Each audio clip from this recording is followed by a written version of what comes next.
And you have to, if you're on the path of truth, you have to distinguish between belief and truth.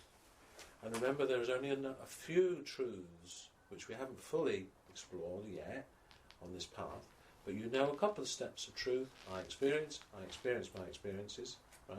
You actually know another one, that as you experience your experiences, within your experiences you communicate with yourself in thought, right? Now, how do we know that thought exists? Do you know how? Because we experience it. Because you experience it, and it's a self-evident truth. How do we know it's self-evident? Well, you taught what the word thought meant. Nobody put the word thought up and said, this is, in order for you to understand the word thought, thoughts are this. You pick up the idea of thought in communication because it refers to something we all do. Right? So there are some truths that you know about yourself already. See? Not beliefs, concrete truths, not a religion. See, this is what we're talking about. Not a religion, we're talking about the truth of you as you get to know you. And you have the ability to do that. How do we know? Because you are self-reflective. You can see you. You can see whether you're thinking or feeling something or not, if you look. Yeah? You just said reincarnation isn't the truth unless you can. That's right. And there's hardly any of us, I don't know, there might be a few somewhere claim to, but the majority of us do not remember any previous existence, do we? Well, that's the theory you have. When you say the majority, I mean, you don't know how many people there are in the universe of universes. And you may be talking about the majority of the planet Earth on this time, but have you done research? You don't know how many people do. All you know is about you. And you only know where you are. And if it's not a fact to you, then you only know it's a theory. And you know that it's being talked about in here, but it may be a theory that fits a conceptual model that makes sense to you, and may make things make a lot more sense to you, and may actually make sense to you in your quest for self-knowledge and understanding. But what I'm saying is, don't delude yourself into making what you believe to be true a truth that you preach. Yeah? Yeah, you can see. You can see that happens to. I mean, it happens to all of us at some It's stage. easy to fall in. And yes, and actually, it's a minefield, because if you believe, you know, Yeah. as opposed to accepting it's a belief, Yeah. then it's never going to fulfil what you think, because it isn't a truth. That's right. Yeah. But you see, the thing is, in a sense, you see, if you're on the quest for truth, the only truth that you'll ever know is the truth of your own experiencing. And that's So only it doesn't an matter. experience Still. Yeah. But the truth of your own experiencing is the fact. Because if you're experiencing, that is truth and knowledge to you that you can speak of. And actually, that's a gift as well, because I do work with older people who have got dementia and they're not experiencing. So that's not. Well, they're not experiencing as you experience, but they're still experiencing because they have life and mindedness. Yeah. They just have a different experiencing to what you know, and they don't experience some of the things that you don't know, but maybe they experience things that you'll never know because you're so blocked in your normal field and familiar pattern of experiencing. And you never know what they're learning and why they've come into that position and what they need to learn and what they can learn and progress in very, very quickly relative to somebody who has more of a intellect. Okay. Right. So I just want to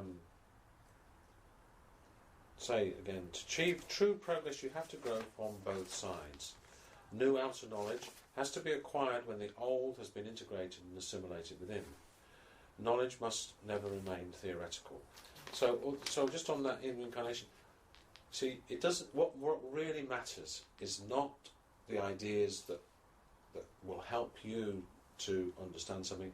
Really, the self-study is the important thing. Getting to know you is the important thing. So it must never remain theoretical. So getting to know you requires not just reading a book or getting ideas from people. It requires you directly doing the work of dedicated self-listening and learning. It must be put into practice and take root in your personal life. Thus, every person needs to widen his or her knowledge of the true nature of creation and of the spiritual laws. But the outer knowing is only one part, which must not be taken as a whole. Now, just in terms of the spiritual laws, as I said, one of the spiritual laws is unforgiveness will lead to unforgiveness coming back to you. If you're unforgiving and judgmental, then you'll get that return. So that's a spiritual law. As you give out, so you receive. Yes? That's why people say do unto others as you would have them do unto you, because then that keeps you safe, because you give out the energies. If you want to be loved, then you must be prepared to offer it. But you don't know how to love, do you? Why don't you know how to love? Because you're learning to love, because you're ignorant. Right? Do you get that? Haven't we said that you're ignorant of truth? How can you be a student if you don't acknowledge So your we're ignorance? ignorant of everything. You're ignorant of everything that you're ignorant of. But you're not ignorant of the fact that you're experiencing. Or that you experience your experiences, or you're a thinking being, or a feeling being. So there are things you're not ignorant of. But the how and why or wherefore of you don't know. You're very ignorant of. And you're very ignorant of those subconscious processes within you that operate behind that wall of you until you aren't.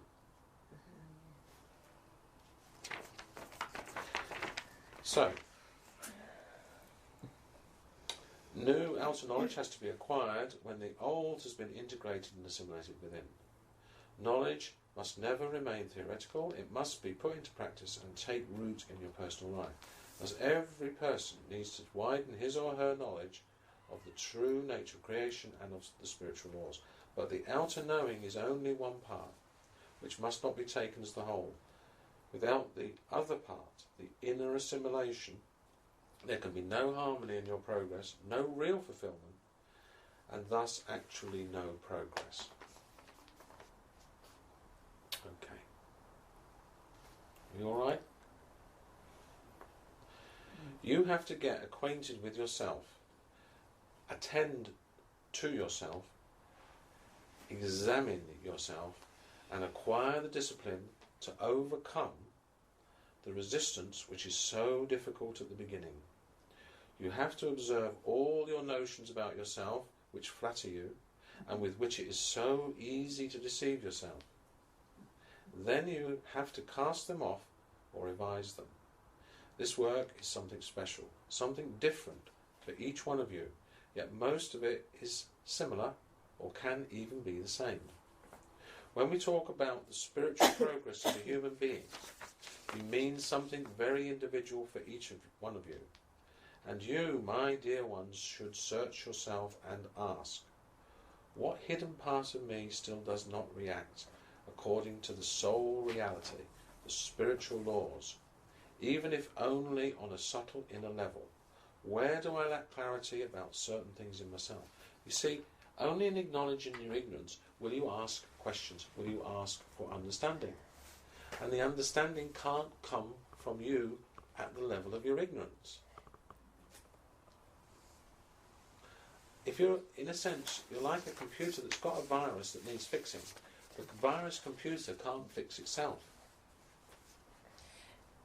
I can see what the dilemma is, because on a conscious level, in everyday life, I think if you just take a computer, you're looking to find things that you know, but what you're saying is that on our internal life, we need to not know. We don't know. You don't know. We don't know. And so and it's the internal one that keeps us healthy and well, and that not knowing is actually, I think what I'm hearing is you saying that's very healthy. Acknowledging not knowing. Acknowledging. More than that, it is the only intelligent thing to do when you don't know. No, I know what you're saying. Pretending or saying you know when you don't know is the worst thing that you can do. Yes. It's one of the first things you said to me when I met you. Yeah. It's like I'm hearing it. But you see, there's a lot of pressure So in this interesting. world because people do idolise knowing. Yes. Oh, absolutely. It's like being in the Absolutely. maths class when you're at 10 and you say, the teacher says, do you understand that long multiplication or that one? And you go, yeah, and you think you don't. Yeah. Or someone... Because your friends do. Yeah, exactly. Or someone thinks, oh, you're very knowledgeable about this, you know. Yes. Can you tell me... Blah, blah, blah, blah? And you actually think, oh, I haven't the faintest idea, but now they think I'm knowledgeable. Everyone's looking at me like that. And so people can sometimes say they know when they don't, because of the pressure. But inside they know they don't know. Sorry?